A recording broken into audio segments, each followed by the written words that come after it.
미국 정부는 북한의 개성 남북 공동연락사무소 폭파와 관련해 북한의 추가 행동 자제를 촉구했습니다. 유엔 등 국제사회들도 일제히 우려의 목소리를 높였습니다. 첫 소식 함지하 기자가 보도합니다. 미국 국무부는 북한의 남북 공동연락사무소 폭파에 대해 간단하면서도 분명한 입장을 밝혔습니다.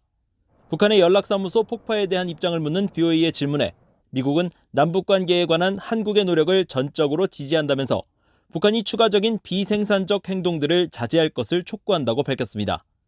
최근 북한의 잇따른 비난 담화에 대해 실망했다고 했던 국무부가 이번에는 추가 행동에 대한 자제를 촉구하고 나선 겁니다. 앞서 미국 행정부 고위관리도 북한이 개성 연락사무소를 파괴한 것을 알고 있다면서 동맹인 한국과 긴밀히 조율하고 있다고 BOA에 말했습니다. 유엔과 유럽연합 등 국제사회는 우려를 표했습니다. 유엔 사무총장 부대변인은 안토니오 구테우스 유엔 사무총장이 최근 한반도 상황을 우려하고 있으며 모두에게 평화와 번영의 평화적 해결로 이어질 수 있는 남북 대화 재개를 촉구했다고 밝혔습니다. 유럽연합 EU는 용납할 수 없다면서 북한을 비난하는 성명을 발표했습니다. 유럽연합은 성명에서 한반도의 긴장을 고조시키고 상황을 불안정하게 하며 외교적 노력을 저해야 하는 북한의 최근 행동들에 강한 유감을 표명한다고 밝혔습니다.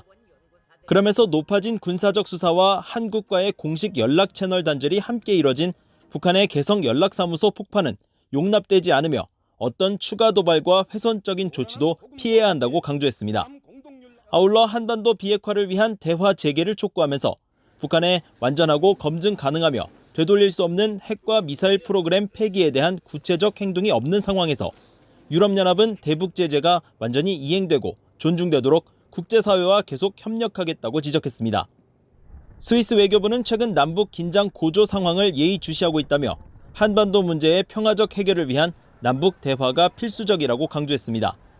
스가 요시히데 일본 관방장관은 미국과 한국 등과 협력하면서 필요한 정보 수집과 분석을 실시하고 정세를 주시하면서 경계 감시에 전력을 기울이고 있다고 말했습니다.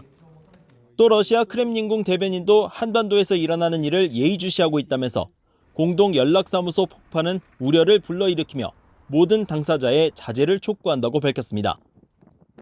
중국 외교부는 말을 아꼈습니다. 그러나 북한과 한국은 한 민족이라며 중국은 이웃 국가로서 일관되게 한반도의 평화와 안정이 유지되길 희망한다고 말했습니다. BOA 뉴스 함지하입니다.